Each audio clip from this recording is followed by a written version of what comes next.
অযোধ্যায় নিয়ে এসেছেন, তিনি কিন্তু তাদেরকে পুত্রবধূ বলে রাখেনি। তুলসীদাস এখানে স্পষ্ট লিখেছেন যে তিনি এই 4 জন পুত্রবধূকে নিজের কন্যার মতো রেখেছেন। ওনার যেহেতু কন্যা ছিল না, তাই 4টি পুত্রবধূ পেয়ে তিনি অনুভব করছেন যে আমার বাড়িতে যে 4টি মেয়ের অভাব ছিল সে পুত্রবধূর আশাতে পূরণ হয়েছে। মানুষের এই যে উপায়কে তিনি লিখেছেন কিভাবে যদি আমরা বাড়ির থেকে কোনো মেয়েকে নিজের বাড়িতে বৌমা বানিয়ে নিয়ে আসি, তাকে কিভাবে রাখা উচিত, এই শিক্ষাটা এখানে তুলসীদাস দিচ্ছেন। দর্শককে দিচ্ছেন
ভালোবাসা দিতে প্রেমকে বলে যায় শ্রী।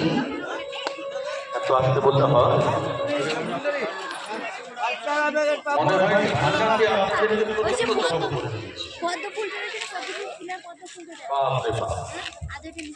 সবাই বলছে যে বাবা মাইকটাকে বাড়িয়ে দিন, আমরা বাড়িতে বসেই পাঠ শুনবো না, মোবাইলে তো আসছে। আমরা এই ঠান্ডাটা খুব কেন করবো?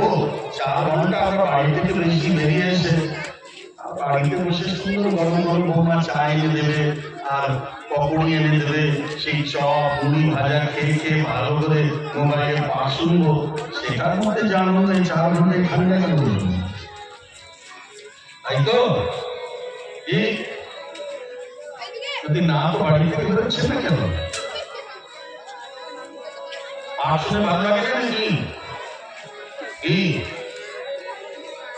একটা নতুন সাবজেক্ট আপনারা পাচ্ছেন সবসময় বিভিন্ন বিভিন্ন চর্চার তো আপনারা শুনেছেন। এই রামনাথের মধ্যে এতটা ডিপি যাওয়া এটা কিন্তু বাংলার জন্য একটা আনমোল সাবজেক্ট।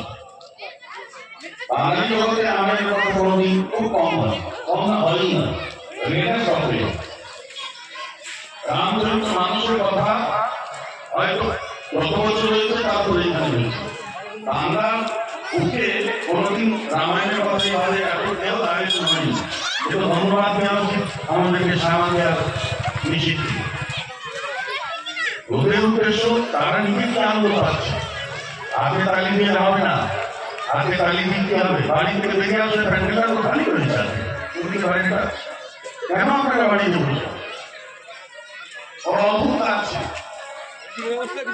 যদি এটা আমাদের এলাকায় পাঠ হতো না, এই প্যান্ডেল তো অনেক ছোট প্যান্ডেল, আমি বলছি 4 গুণ প্যান্ডেল আমাদেরকে তৈরি করতে হবে। আমরা কিন্তু এই অভ্যাসের মধ্যে নেই যে আমরা কোনোদিন প্যান্ডেল গুলোকে ফাঁকা দেখে এই চোখ আমাদের রাজি নাই। আমরা চাই একেবারে ভর্তি হয়ে থাকবে। তাই করা যায় তো বাংলা বলা নেই। जय श्री राम बोलते सबाई लज्जा पाए, भगवान के नाम निकलो सबाई के नानी बन जाती है, तो की बोला जाए? कुछ बोलते पारे किंतु ठाकुरेर नाम निते जब प्राण बेरिये जाए। आमी सकल काजे पाइते समय तोमारे डाकिते पाइनी। आमी सकल काजे पाइते समय तोमारे डाकिते पाइनी। आमी सकल काजे पाइते समय तोमारे डाकिते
নখ মণিগণ জ্যোতি, এটা বালকাণ্ডে।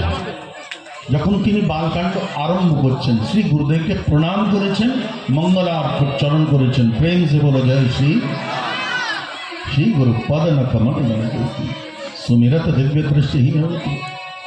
শ্রী গুরুদেবকে প্রণাম করে তুলসীদাসজি বালকাণ্ডে বলছেন যে আমি শ্রী গুরুদেবের নখকমলে যেই দৃষ্টিপাত করছি আমার অন্তঃকরণের যত অন্ধকার সব নষ্ট হয়ে যায়।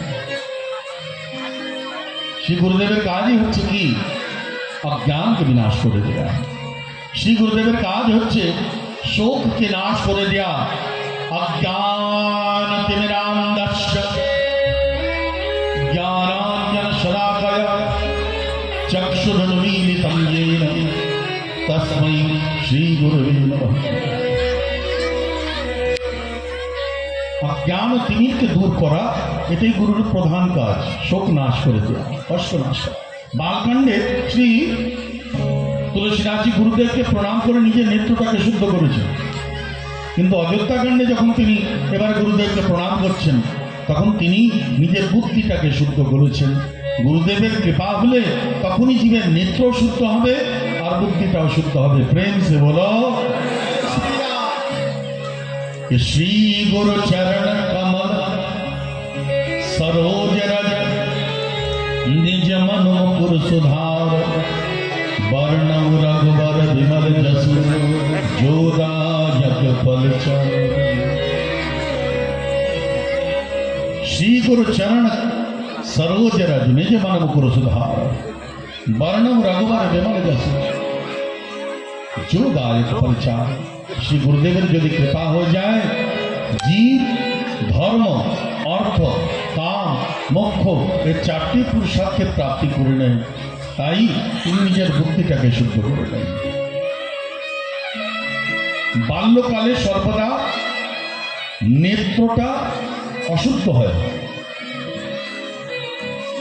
আর বালকাণ্ড হচ্ছে বাল্যাবস্থা, অযোধ্যাকাণ্ড হচ্ছে যুবাবস্থা।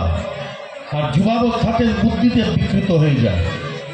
তো যখন নেত্রটা অপবিত্র হয় তখন বাল্যকালে গুরুদেবের আশ্রয় নিতে হয়, আর যুবাবস্থায় যখন বুদ্ধিটা অশুদ্ধ হয়ে যায় তখনও শ্রী গুরুদেবকে প্রণাম করা উচিত, যাতে আমাদের বুদ্ধিটা সর্বদা শুদ্ধ হয়ে থাকে।